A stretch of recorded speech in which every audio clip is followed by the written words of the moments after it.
Hello everyone, welcome to another installment of The Vault. I'm Mark, and that is Mike. Hello. And we're back again. Episode 3. Episode 3. It's a very big episode for us because it's our third episode. It is. Everyone always likes the third one. This Star Wars, Lord of the Rings. This is the big one. A lot of pressure. Yeah. This is the first and last time we'll ever do a third episode. This is very true. Yeah. So we still have a few questions to get through. Mm-hmm. I know you have some updates you want to talk about. Yeah. So probably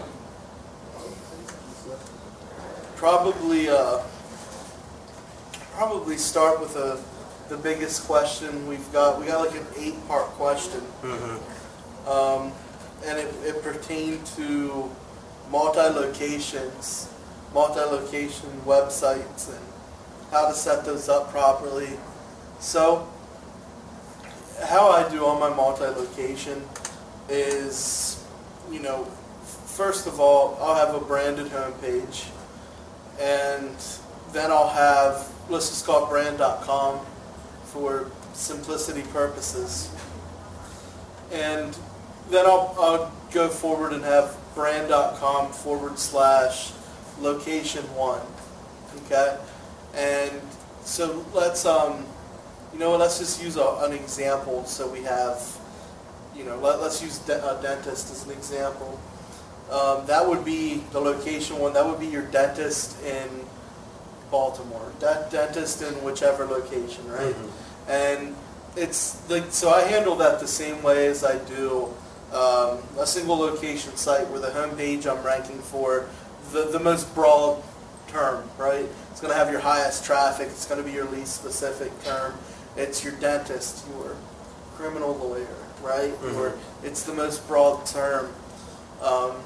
From there, it would be brand.com/location1 / any specific service for that. So if I'm going for veneers, implants, Invisalign, dentures, whatever. Mm-hmm. Yeah. So essentially how I set it up, and this might seem a bit redundant, but this siloing process has worked really well for me, is I will have location 1 set up just like a single location, and I'll have not quite duplicate pages, but I'll have the same theme pages for the other locations, Mm-hmm. unless for some reason those locations didn't offer Invisalign or something. And Yeah. I still might, which I don't know why they want it, but whatever. I still might even add it in just because your brand does it. Yeah. And, it wouldn't be a big deal to pull traffic in and say, hey, we do those at our whatever office, our location 3 office. Mm-hmm. Would you like me to book an appointment for you? And you can have, kind of like a cooperative ecosystem for your lead gen there. But that's the way I like to structure the sites. It's as easy as that. In terms of the actual URL structure, it's going to be contingent on, I'm saying brand.com, but, whether it's an exact match, partial match, Yeah. Brand, it's that. That's going to depend on how I structure my URL, and I don't, in our format here, I can't really get into that. I'd almost need a spreadsheet to show the difference, but as long as you have the big picture down, it's as simple as that. In terms of linking the GMBs and how that's done, Where do you link that, Mark? What's that? Where do you link that? You got 50 GMBs? Yeah, if you have a GMB for each location. Oh, gotcha. Okay. Yeah. I got confused for a second there. So there's, I like to look at what the map pack's producing. Mm-hmm. That can help in a lot of cases. For me, if it's a completely different city, or even in a suburb situation where all of the other dentists have their, their suburb office linked out from the GMB. you know, I'm going to go ahead and do that. Now I know there's even a blog post on Web20. It's a case study we did, and it was based on Chaz took a locksmith listing, and it was multi-location inside of one city. Now for that, and this was really interesting because it was also filtered when we picked the client up. Oh, okay. It was filtered, and it's a cool blog post. Check it out on the Web20 Ranker blog. You guys, you can too if you want, but I think I've seen it more for already. them. Yeah, probably. I look at that site quite a bit. You do. You do. Yeah, but it actually ended up doing really well. I think I don't remember if it was one location or collectively, but I mean I think it was collectively, they were churning like 225 calls. And those were all locally close together, right? Yeah. And you linked all the GMBs to the home page, Exactly. not individual. So here's what Chaz did. When we first took it over, there were individual location pages, and each of the GMBs were linked to those individual location pages. What Chaz did was he kept the location pages, and this is important because the last time we had this discussion, his strategy was still the same. He kept the location pages. He just linked back to the main page. That's the big loss. The big city ranking. Yeah.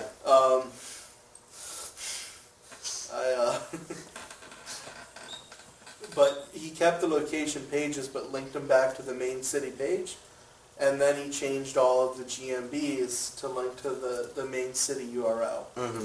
And that not only helped on filter it, but it ranked like gangbusters. And like I said, we checked the calls. I have it posted in it's a case study-ish type thing, but I'm pretty sure it was like 220, 250 calls. Wow. It started producing a month, and yeah, so there's two different, you know, kind of things there. And I know Chaz was also talking about another way he links for multi-location, which I don't even remember what he was saying, but it seems to be that he was, well, so I also know this, and I can't share a lot of it because it was shared on a Webby, and I think he's going into more detail at the Mastermind in Baltimore. Yeah. For any of you guys, I know we still have some seats left. If any of you guys want to come out to Baltimore, it's going to be pretty incredible. We do a pretty cool small group mastermind, and everyone gets a lot of value. So check that out. That's also on the Web20 site. But I don't want to share too much, but he was using a GMB for City 1, and he was ranking that GMB pretty far outside of the city. I mean, he was ranking it in other towns and other... Were those other businesses, like legitimately providing those services? Yeah. That was interesting. So I know he talks a little bit about that.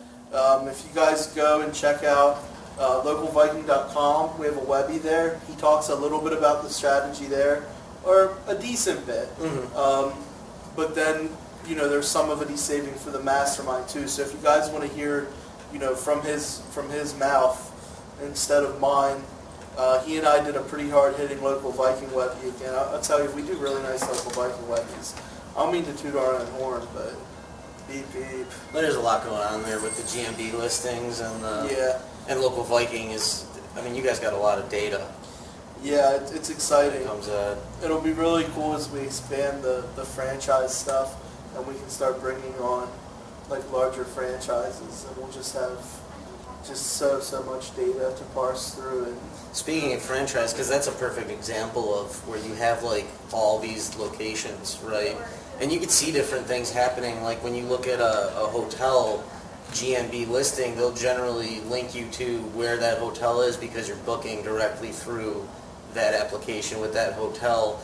Even restaurants will sometimes have specific sites you're going to because the menus might be different and things like that. So more from just more of like a realistic standpoint of what Google might be looking at on where you're linking that page. But what's interesting is that you brought up, first of all, having the sub-cities and then the sub-services. And the one thing I wanted to mention is that the URL structure, it's the same one I use. But even then just using that URL structure and that kind of targeting with those keywords, structuring the interlinking of those silos together, you're almost essentially building little sub-sites for each one of your Agreed. locations. Like preferably if you could have the menu just link out to those pages and then have the, you know what I mean? Like literally segment those funnels for those locations. And I've even tested with subdomains versus subdirectories. Subdirectories definitely give you more power because it's not splitting it up between... Yeah, I don't like subdomains. The interesting thing with subdomains, though, is that all the linking is looked at as inbound links, linking between the subdomains as opposed to interlinking.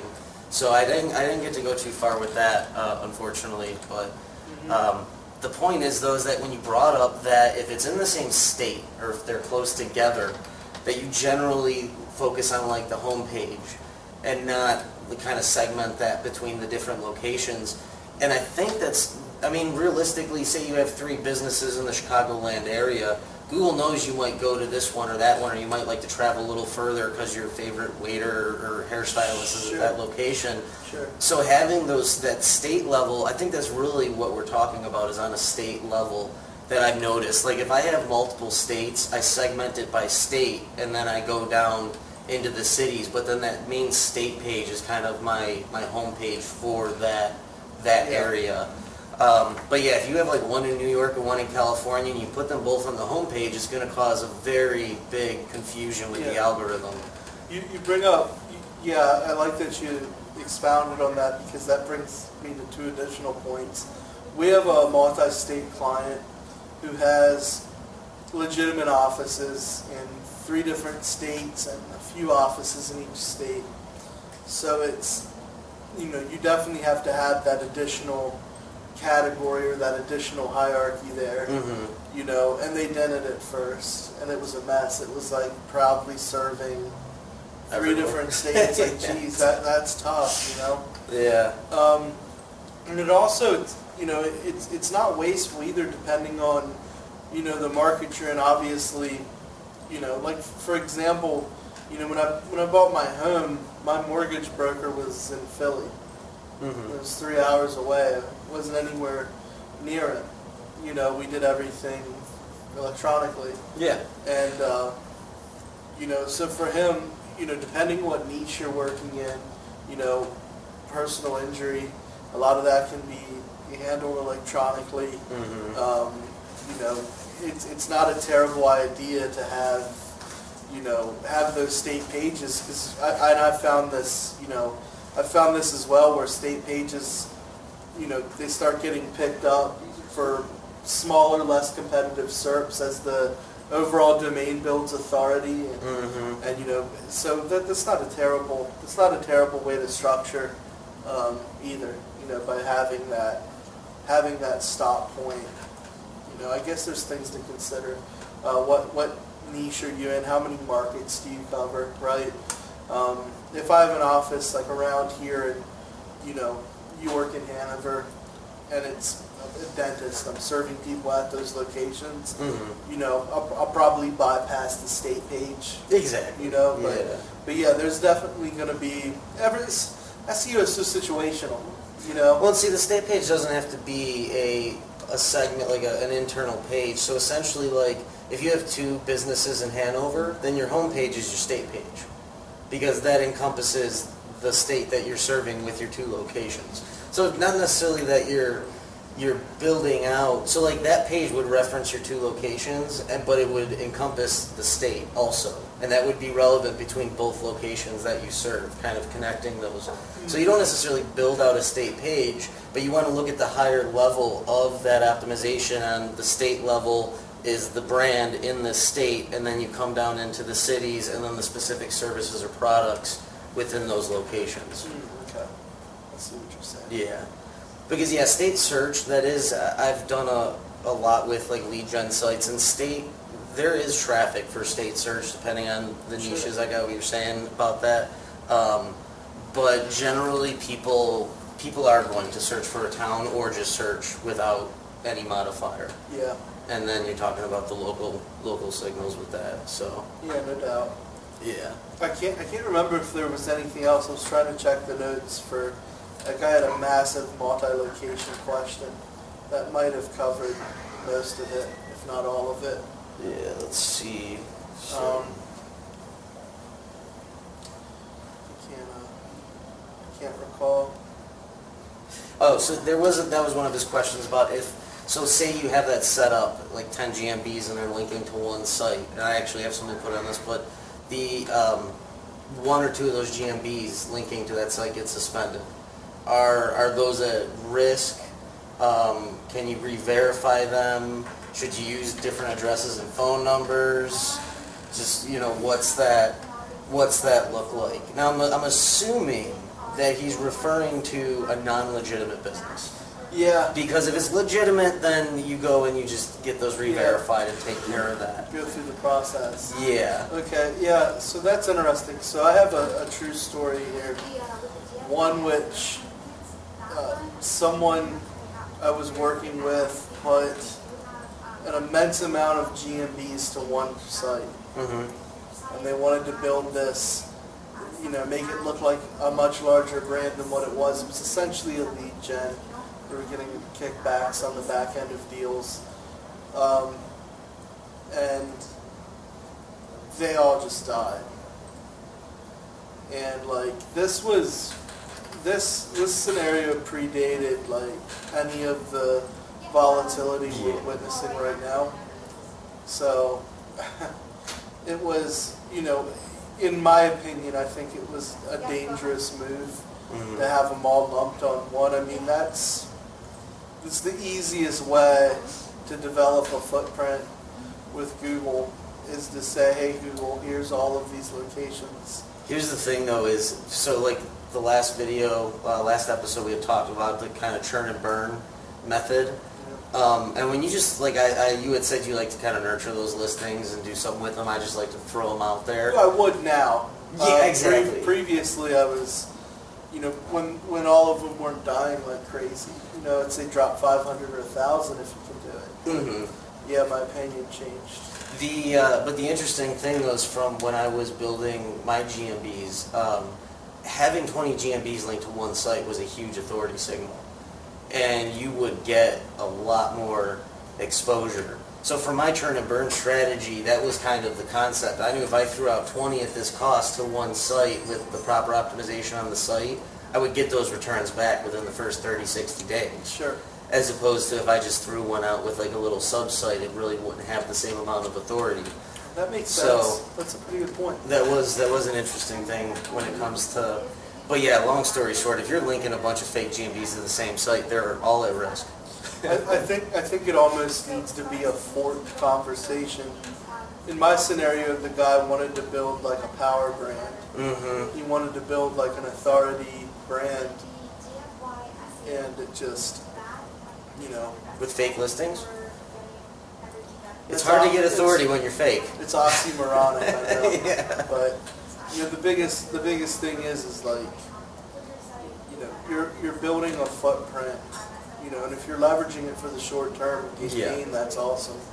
I support that. That's a really good point. But if it goes back to what your business model is. It seems like we're having this conversation every episode. Are you making money or not? Are you making money or not? And what's your long-term goal? Do you want to build this into a multi-million-dollar brand? And maybe you should look at some cheap options on getting a real address in the city and do it as legitimately as possible. Yeah. And maybe you should go and make sure your DBA and stuff is sorted out, so even if that address gets pinged, you can go and get a reconsideration pushed through. There's things like that. I mean, what's the long-term goal? But if you want to do anything long-term with anything Black Hat, then that's already a stretch. But yeah, I definitely want to isolate stuff as much as possible. And again, it's all about making the stuff look real. If people need to also consider how much more powerful the reporting systems are now and stuff for people to just dime you out to Google. Oh yeah. Competitors and stuff. I could go, yeah. competitors are savages. And I mean, we know how to find fake listings in our niches. Yeah. You know what I mean? Like, Yeah, I could go hit a bunch of them right now in 20 in 10 minutes or something. Exactly. And that's the thing. I know most agencies do it. It's something that doesn't get talked about a lot because when you're in more gray hat environments, everyone acts like reporting is frowned upon and you shouldn't report. And I think there's still adults in our community that say dumb shit like snitches get stitches. It's like, yeah. They also make money. At the old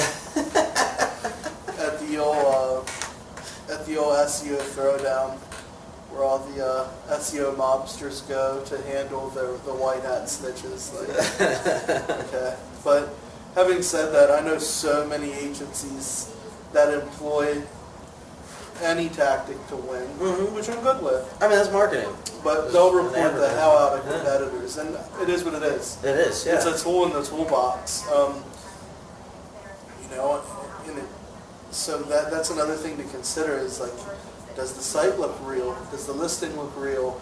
Are you going to run across a competitor who just knows you don't have a business at the address you're showing? Or, I mean, I've seen a lot of stuff. We have a pretty good relationship with a lot of our clients. We also network with a lot of business owners. Yeah. And we also own, well, not as much anymore, but we own these other businesses where, like, we've had competitors just straight call and be confrontational about lead gen listings, listings that were in place to support like back end deals we had and stuff. I mean, there's cases like literally like the owner of that business would call and just be like very confrontational and aggressive. So it's like there's like a lot of different dynamics to consider, and as the business owners have gotten, at least in my experience, maybe I'm just working with better clients, but like I've noticed a lot of business owners are getting more and more sophisticated. I feel like a lot of the marketers I work with have gotten a lot more sophisticated. Like as that sophistication grows, consumers and other business owners, they're going to get better as they read the news and see that there's like a fake GMB epidemic, or like there's just the talk around town is fake GMBs. They're going to become more sophisticated in identifying them and reporting them and what have you. So there's a lot of considerations with anything black hat. So I just don't recommend looking at black hat as a long-term strategy. I mean, I've definitely used black hat tactics to push and a start to get those quick returns and meld into a long-term strategy from that.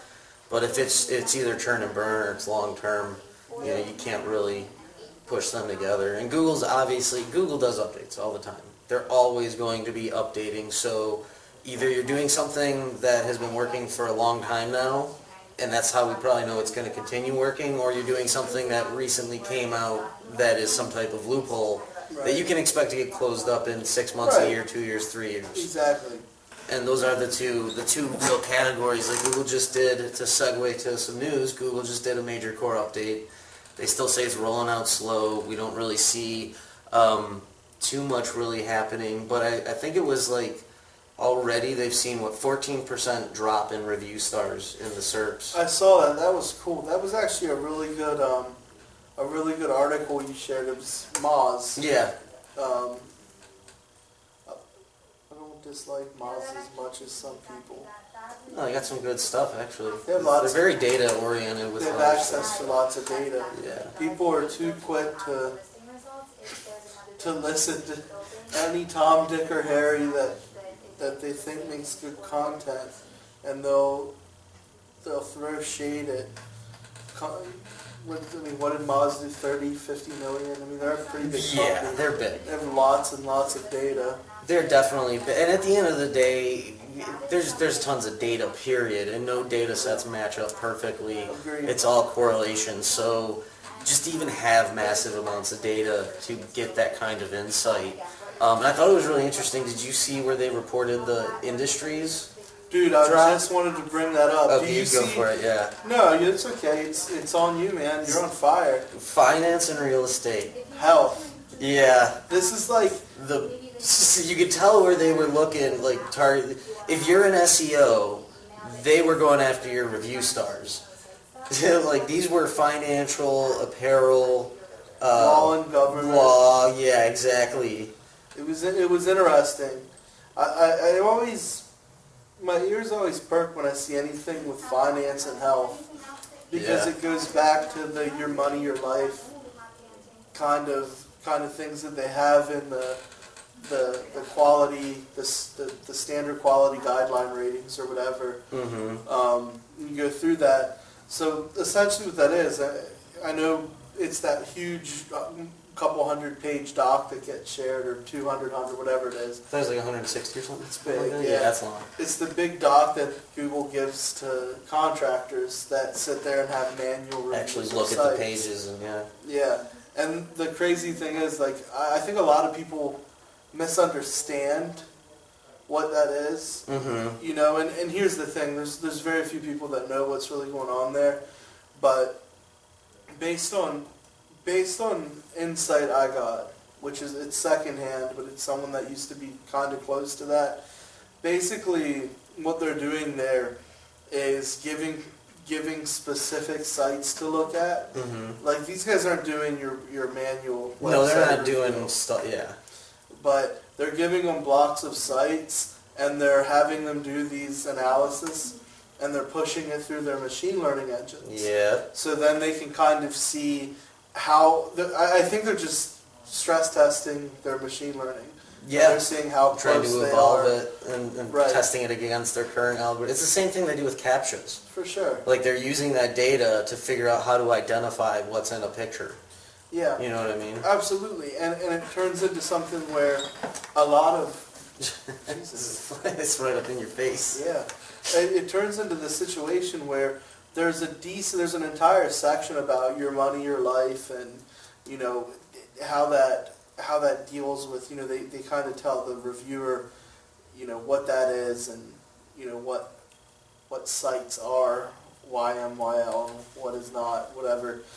But it's interesting that that's one of the things they're training their machine learning to identify. Mm-hmm. Is, you know, if people are basically, you know, I don't want to say like conning people, but there are those iffy industries where there's a lot of like bad apples. Mm-hmm. There's some good apples for sure, but, you know, it's one of those little like higher risk, and it's people potentially investing their money or purchasing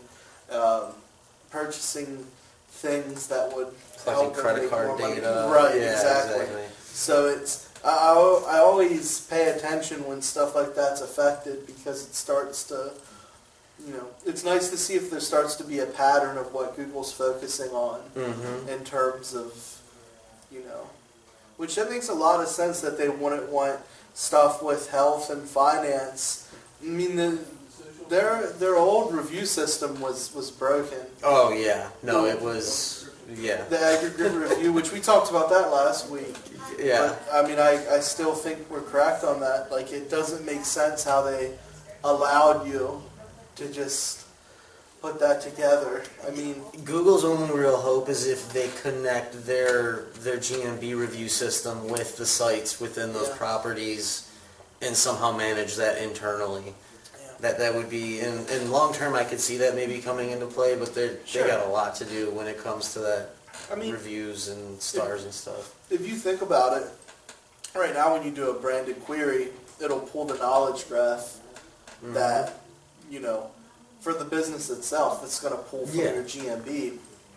So having that entity association already accurate, I mean, it wouldn't be too far off for Google to know that and just automatically pipe those stars into queries that aren't branded if that listing or if that website shows up. But at the end of the day, the biggest questions, okay, I'm a Google stockholder, right?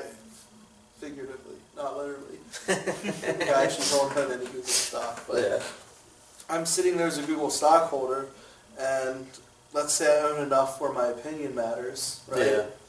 And whatever, we're in a meeting, and I'm wondering where engineering budgets are going, and they say, oh, hey, we're going to make it so businesses stars pipe in from the GMB because it keeps everyone honest. Mm-hmm. And as a consumer, like as an SEO, I love that idea. Yeah. Now we just have to work our asses off to make sure we don't have bad reviews. Yeah. It could also, like negative review games. Review games? Yeah.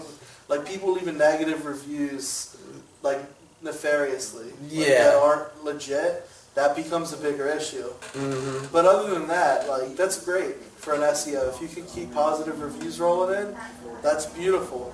Yeah. But as someone, as a stockholder, I'm like, we want something to detract from ad clicks. Mm-hmm. We Like, want why? more color and stuff in the organics. Like put the stars in the ad clicks. Like that's the only place we want to see ratings. That's actually brilliant. Yeah. That they have the Google guarantee. You run. Jesus. Yeah. I really like you. Jesus. You run the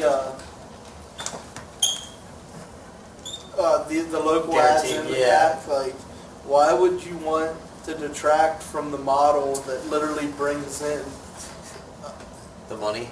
I mean, to even call it a lion's share would be not giving it enough credit. Like it's how they make their money. It's their money. Exactly. If you rip that out of there, Google goes away. Yeah, and it might not seem huge until if it affects things a couple percent. I mean that's massive considering the amount of ad revenue they gain. A couple percent in either direction can be pretty impactful. So. I don't know, but that was a good article. That's on mods.com, guys. It's by Dr. Peter J. Myers. We need to start really leveraging those doctorates. Our doctorates that we worked hard for those doctorates. We did. We worked really hard. We're metaphysics doctors. Yeah, specialize in metaphysics for 3 or 4 years now. I think that qualifies me as an expert. Yeah, I mean, they sent us the papers. So yeah, it's a cool article. I agree. The industry section. That was the interesting. That was the most interesting, I thought. For me, yeah. I mean, there's a decline. That's not that surprising. I'm actually surprising. It was only 14%. See, the thing is, too, is you have to consider, like they show the industries that those decreased in, but you have to consider the number of industries that would most commonly implement the stars, because that would impact the percent decrease. If 90% of financial sites were using schema markups, sure, and only, like 1% of sports and fitness or something. Right. So that could have been a big impact, too, on those numbers, something just to keep in mind. That's a good point, yeah.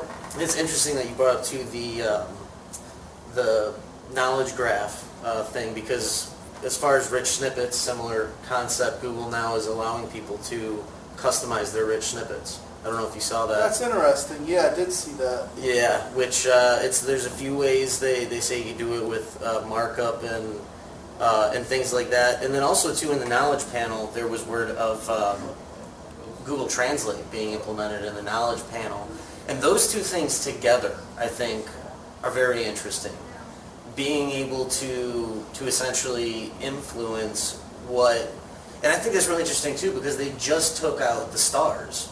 They're like, hey, we don't want people just, but now people can go in and just put whatever they want for a snippet. And Google obviously doesn't have the best algorithm to determine truth or validity of something at this moment. So how does that, now that anyone can just go in and mark up a snippet, it's like this FAQ schema. You know what I mean? Like we might see some crazy stuff going on in the communities with the FAQ and the rich snippet schema. And, It's always a constant journey of optimization. Mm-hmm. To try to stand out and get those clicks or whatever. Well, I'd love to test that rich snippet to see if SERPs that don't return a rich snippet, if we could generate a markup that would essentially make sense for that SERP and get that. I'm sure. In the snippets. I'm sure you could at least. Well, I'd say especially in local, or in markets or SERPs where it's not saturated with other SEOs who want to accomplish the same thing. Mm-hmm. but I can definitely see that being a thing. Because my thought on it is that Google would like to show a rich snippet for every search. They would like to just show, this is what you're looking for. You know what I mean? Yeah. Give people what they're looking for and then have them go back to checking their email on Google or whatever on Google. They don't want you to click away to another site. But there's a lot of searches now that don't have rich snippets or Google doesn't have the data to say this is what should be here. But now by giving webmasters the choice to mark up those rich snippets, they might be looking to pull that data similar with the new link attributes and kind of figure out how they can present more of the direct data through rich snippet feature. I think a lot of this comes down to also, I think everyone's going to have to consider, for which queries would those snippets be appropriate and welcomed? The behavior of the query would have to come into play for that to be effective in the local space. So many people, man, you make the query, you scroll, you click the call button. It's easy, it's fast. I don't know. I imagine it would go in like we were talking about earlier. We did a really cool, we'll probably make a post on this, or once we get attribution further defined on a larger scale, but we were just looking at content strategies for local sites. And Mike ran one of our agency's clients through. Well, he went and checked the analytics. It made it seem like this real technical. I opened up Webmasters. Yeah. And looked at the pages. You guys probably never heard of it, but that's okay. It's now Search Console, in case you're not old. Yeah. But the idea was to see it was to justify the blogging, the monthly blogging for local clients, and our initial hypothesis was to kill it. Was to spend the time and money doing other SEO activities. Push those money terms and money terms. We call them those, but we might be too narrow on that path from our findings. I agree. Yeah. Because the informational terms, those informational pages were getting an impressive amount of traffic. They were. So some of them even more than the money terms. You know what I mean? That's interesting. It's a lot more. So when you think of it that way, pages like that to produce the snippet, to produce anything to get the click. Whether I understand the snippet is, there's also different behaviors with snippets. If I say what's the weather? Yeah. You go, I don't need to click through to weather.com. I don't need to go to a site which, hey, that sucks for weather.com and the ad money they used to make back in the day when you used to have to go to weather.com. Looking up song lyrics. That's a big one. Oh man, yes. Sure. That one's changed a lot. There's a lot of behaviors that, it killed off probably a lot of ad network revenue for sure.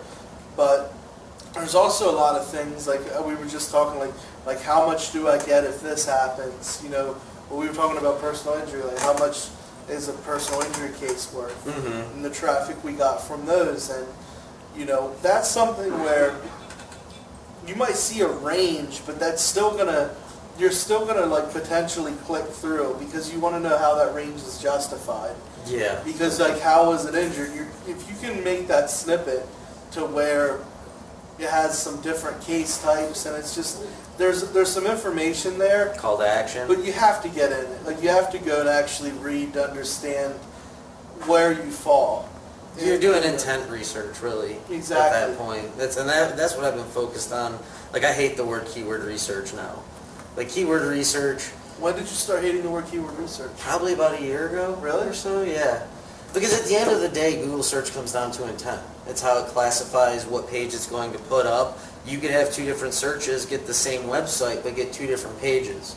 So when you do keyword research, and especially now, the data is so skewed with number of clicks and stuff. You're better off running a PPC campaign if you want to know what kind of clicks you're getting for terms. So at the end of the day, and at the same thing too, I don't want to optimize for just one term. I'm going to optimize for a blanket term, a whole set of terms. So I do like to look at what's the most searched term and get an idea from that, and make that a focal point. But at the end of the day, when I'm looking at site architecture, how I'm going to build it out, and what I actually have to do to rank, I'm looking at intent, what kind of content I'm providing, Sure. what page it's going to be on, how are the other pages going to reference it. Yeah. And that's definitely the most important part, at least nowadays. I like what you're saying. And I think that's where you have to look at like where you're going to get the most bang for your buck, and trying to grab those local snippets and whatnot. Mm-hmm. What's the intent of the page, and then once they're there, what's your blog look like? What's your blog template look like? Is it designed to convert? Which Yeah. is once we get some more I's dotted and T's crossed, we're gonna probably release a case study on that of our findings. Yeah, definitely. It's interesting stuff, and but it's where are you going to put your efforts? Like, I don't know if I'd try getting a lander, a case type lander to pop for too much, because based on that query, I don't know. And then there's the entire idea of cannibalization. You have to be so careful now with your informational pages, what you get them ranking for. Yeah. Is some of the stuff going to serve you better as an FAQ under one of your landing pages? And instead of going for the snippet, go for the organic ranking with the larger. I don't know what I'm doing. The larger amount of real estate. Yeah, how we do. It's our measurement system here. How numbers are measured. Things were doing like this, now they're this good. We're shooting for here, though. Always shooting for there. But yeah. I don't know. Like, I think, again, so much of it's situational. Well, that's the thing. I used to blog one blog post a week for all my clients, which, like, I had a roofing client. We're doing 4 blog posts a month. And yeah, and you get to the point where you look at it and you're like, okay, so our impressions and clicks were going through the roof. Like, the clients love looking at that SEM rush report. But when we actually start looking at it, you start to realize, like, these blogs don't really get much interaction, and that's why today when I went and looked at those blog posts, like if you're doing 4 blog posts a month, you might want to say, hey, let's cut that to 1 and put some of that extra time into some keyword research, on-page optimization, or if you're doing 1 a month now, say, hey, we're only going to do 1 every 2 months, and put some more budget into actual, content strategy, and really just find those words that are going to produce the traffic and optimize for those. I think that's a really good piece of advice. Yeah. It's a quality over quantity Exactly. type of thing. Completely agree. Yeah, at the end of the day, we want that 80-20, and I definitely understand the concept of blog, because there's also that understanding too that producing that organic traffic will build the site's trust as well. Say like none of those clicks are converting, but you're just producing like 70% of your traffic from organic through your blog. You know what I mean? Like that could, people will say that's a trust signal, and this and that. I unfortunately don't have too much testing on that, besides that traffic is good for sites. But traffic is usually not a bad thing. no, that's usually a good thing. Yeah. So what time are we at here? Still got a few more minutes. Do it. We do, it looks like. There was some... Oh, that was the one I wanted to bring up too, Mr. No-Follow links. Google may ignore no-follow links from publishers that default it. They specifically said if a site mass all their outbound links no-follow, that's a specific situation where Google will say, we're going to have to dig deeper into this. Like they kind of, was it Gary who made this statement? Dude, when did that get released? That was September 23rd, 2 days ago. Gary. Bro, was it the first or second episode I specifically, we had this huge conversation. Yeah. And I was like, man, when all these huge sites, oh my God. Sometimes it hurts to be as good as I am good. The move, do you hear this? The move Chaz, to do you hear a this? hint-based system may cover every link list to no-follow, including those from publications that blanket no-follow. They're more likely to dig deeper and ignore the no-follow attribute when it's done in a blanketed fashion. We just talked about that. And I was like, big authoritative sites, no-follow and everything, they're not going to allow them to just be like, no, we're just going to ignore one of the most authoritative sites in the industry. Or a lot of them, right? No-follow. Dude. I disgust myself. That's exactly what I was saying. Yeah, that's huge. Yeah. I bet these people get sick of me. Speaking of which, being so on. to the other big update that was mentioned, Gary also mentioned in the past week, because you had mentioned about, Google knows, like, that's no follow, that's follow, right, from, like major authority sites. They said, don't worry about it, we'll figure it out. But now, let me actually just pull the article back out real quick, just because I don't want to... this is the syndication thing I was telling you about, where Gary actually stated that if you're having content syndicated and people aren't canonicalling it to yours, there's a good chance that they may not know who's the original piece of content. And that's something that I'm running tests on right now. You did this strategically. Huh? You brought up the no follow first to build me up, and this is what cut me down. No, because I always tell people don't worry about it, because Google because there was a time, this was a long time ago, where like you could literally just put duplicate content out there and get it indexed, and you could like de-rank that piece of content for someone else, and like Google did a tremendous job of fixing that. So I always just I've just been rolling with that. Like I haven't tested it. You said you're testing this, right? Yes, yeah. We're going to see if we essentially happens. just switch out the SERP with a piece of content. Yeah, let's see what happens. It'd be interesting if you actually are you aggressively trying to like de-rank another piece of content?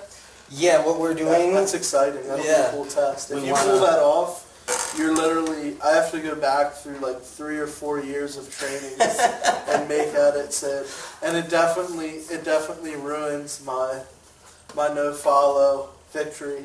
Yeah, they went as far to say that you put it in your TOS, that if someone is using your content to canonical it and go after them if they're not, because that could produce issues.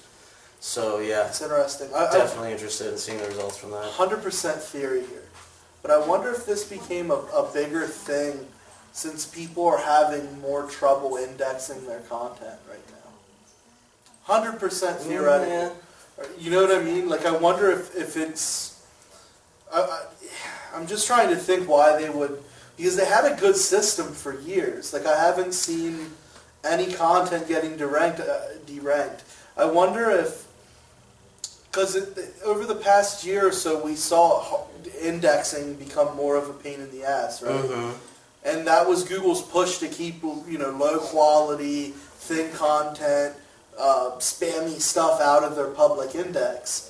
Like I'm wondering if it went to the extreme where like they're seeing cases of people not having their original content indexed by like just because it's not indexed. Mm-hmm. But then they syndicate it. Like a lot of people put like a piece of content on their site and then push it out to others. When you put like attribution in that content. But imagine like just a local business owner that doesn't. Yeah. Put it and then it gets shared. Go buy a press release on some random thing, or a more authoritative site shares it, or it gets published to it, and it just indexes before that. Especially if that site has an audience, gets traffic to it, engagement. Like I'm spitballing. I could be a million. I could be a light year away here, right? Yeah. Like I'm just spitballing. I wonder why this kind of crept back up, because I haven't seen an issue lately. I mean, in like years. I personally think it has to do with the new concepts of the way content is syndicated and reproduced. Like now like news stations, they'll go out and take reports from different things, a YouTube video, they'll compile stuff, and I think Google is having an issue identifying how two documents actually relate when they're not exactly the same content. I think that's really what they're trying to address, because you can, like when I used to do a lot of the auto blogging stuff with, like I would get a ton of rankings with duplicate content, just syndicating videos and a ton of traffic and stuff. But that's something that we see a lot more with the way content is being shared now across the internet. It's getting chopped up, repurposed. Exactly. And Yeah, I don't know. It's interesting that this crept back up into the conversation, though, because it's just not something... I mean, I had a cookie-cutter answer for this ever since they started making better systems to avoid... it basically became like a duplicate content thing. Like, that was the initial system, as I understood it, that they improved, where, you know, people couldn't just steal your content and literally de-rank your site. Like, it was to the point... This was back in the day. You could go get an expired domain, put it back up with a whole site of someone else's content. You would literally, they just plummet. I mean, like which also was a comment made this past week. A comment was made from Gary, I believe it was, or maybe even someone else from Google, about old site content being okay on new sites. For all those people that want to source content from Wayback Machine. That's interesting. That they confirmed that that's okay. Like, that won't have any negative effect. If it was previously in Google's index and gets moved to, they don't care. They just don't even really look at that, I guess. It's interesting. It's a little interesting tidbit that. I mean, I'm glad they do, because that one that makes it easy to grab some cheap content with a simple scraper. Other than that, it also makes sense. Yeah. Like if you I don't know, man. Change your brand.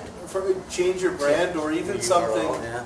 Yeah, even something. I know a lot of journalists and bloggers for bigger companies have their personal stuff. Yeah. And like, if you want to go, like, you end up leaving and going somewhere else, and you have like your personal blog. And I mean, I don't know.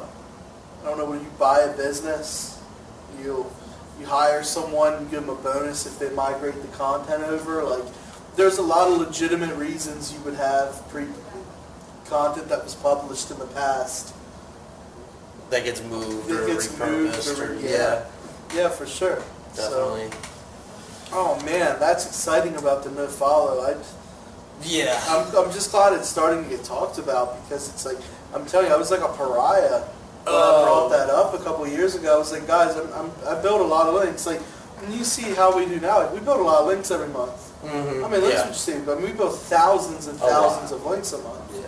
You know, like, I'm telling you, I'm not like a link god or anything here, but like, if we build enough of them, you start to see some shit. I've seen some shit, man. I've seen some shit. Like, I told people, and I got flamed by like good people. Respectable SEOs. I still think they're good SEOs. Like, I don't hate them for it, but I'm like, oh man, that's crazy. It was black and white back in the day. Like, no follows, don't do anything. Follows the only link that provides SEO value. That was kind of Google's stance on it too. It was. I mean, that's exactly how they said it. Yeah. Like, yeah, here it is. But then, you know, the SEOs that were like, oh, really, you going to listen to Google? And now Google's like, they're hints. And there's going to be the SEOs that go, oh, you're really going to listen to Google? Like, there's always going to be those two sides, no matter what happens. There always will be the people. And I'm kind of one of those people too. I like to test. I like to have the data. Because it doesn't, there's never a situation, in my opinion, where it's going to benefit a Googler to tell you how to get organic traffic from them for free. Like, again, it doesn't fit the business model. They'll make pay-per-click training, you know. Yeah, they're not even good at that. Yeah. Just get a new AdWords account set up, a new MCC, and they start blowing you up. Oh, wow. Hello, I'm your Google ad rep. I'd like to set your account up now. Oh, buddy, no, thank you. Thanks, but no thanks. Go buy this $1,000 course instead. Dude, I just shoot from the hip instead. They do some really terrible stuff. Yeah. But, oh well, it is what it is. But no, and then again with the content syndication and that man, you build me up and broke me back down today, Michael.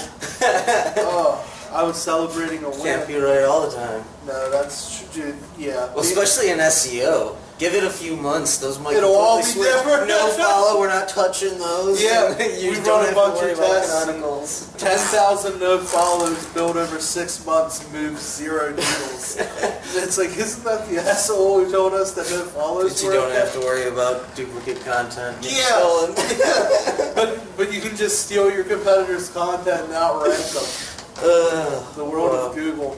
No, there's so much speculation with it, but it is good to hear that the no-follow stuff's being looked at a little bit deeper than like a webmaster putting an attribute this big on a site and influencing one of the biggest companies in the world, the biggest search engine in the world, or is Baidu bigger than Google? Baidu, I don't know. There's a lot of people using Baidu. Yeah, I honestly don't know. I don't know either, but it's huge, right? Yeah, it's huge. Like to think that the webmaster is going to have this power over Google's engine.